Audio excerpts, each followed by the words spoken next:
Restaurant worker Mira Kauda has recently been through a bad breakup. Heartbroken and drunk after a night out, she rants about her misery to a complete stranger. Kaguzu Mato, a radio station director local to Sapporo, Hokkaido. The next day at work, Mira is shocked to hear recording herself from the previous night playing over the radio. Flustered, she rushes over to the radio station in a frenzy to stop the broadcast as she confronts Makoto, a channel events leader, to giving an impromptu talk live on the air, explaining her savage, drunk speech. With her idiotic voice and deliberate, a smooth dialogue with no hesitation, which Mato recognized as raw talent, Munira soon becomes a late-night talk show host under Mira's direction, covering amusing narratives set in Sapporo, all while balancing her day job and personal life to make ends meet. This anime has about 12 episodes, premiered April 4th, 2020 to June 20th, 2020. Based off a manga series, it is comedy, drama, romance, theme is show business. Demographic is Senjin. Each episode is 24 minutes per episode and rated R and 17+ for violence and profanity. Let's get started into the review. What I really like about Wave, Listen to Me, especially in this transition of the main protagonist going from, she's going through a bad breakup, she works as like a chic chef at a restaurant, and then she gets transitioned into radio talk show host. All by a strange, drunken coincidence when she just talks and runs a problem to a stranger she has never met before. And now that she's pulled into the radio world, I would say, having a strong, realistic female protagonist who goes through her woes of hardships and trying to work and make ends meet, I think even her design, she feels so real that you just want to give her like a high five. Her personality is straightforward. It's also very realistic. You know how you have some female protagonists that goes like stereotypical, or ayaya, or kill, like that. Like, no, she does not. She's straight up. She's with it. She's a pretty cool chick.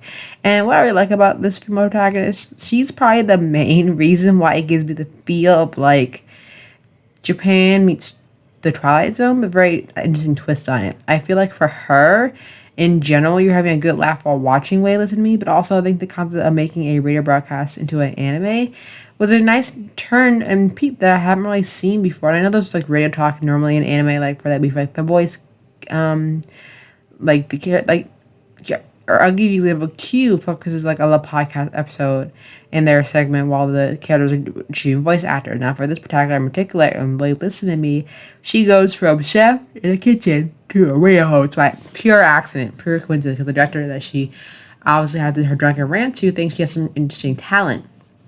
Now that being said, I think what I also like about her is you're prepared for a good laugh when you watch this. Like she always have you on the edge of your seats because she's trying to be as theatrical as possible, because technically speaking, no one can really see her. They can only hear her voice, which is very comforting to the viewer. Even though you don't always see the viewers, not the viewer, see like the person who's talking to you, like the hosts on a radio show, you just hear their voice. And if you do eventually go see the image on, then you probably have a really cool image of them. But overall, with it being 12 episodes, I really feel like there could have been more episodes that we can reach beyond where she's finally being happy about being a radio broadcaster. But no, we're only given 12. And I feel like the manga will continue off wherever the anime left off of. But I think, it's promising to say that maybe, hopefully in the near future, that we might get a season 2 of this. But if not, it was a perfect gem of 2020 when it did come out. I really liked it a lot.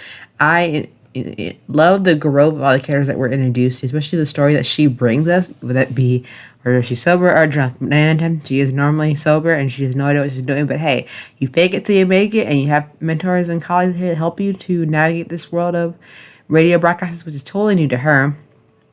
But I think she pulls it off just well, and then all the stuff that she and her friends encounter, they pull it off really well, which I think is very interesting to see, female lead taking over the radio versus males. Yes, there is male in the background directing her, but as for her leading, it's that she's leading the one-woman show in this radio broadcasting anime, which I really like, because they're literally giving her the rails, like, hey, this is your show, you gotta run it, let's see what you got, and going through all the experience of what it takes to run it like a radio show, and what are the ins and outs and the fundamentals of those, which I thought was pretty interesting and intriguing for most. Strong storytelling, great characters, they're well written.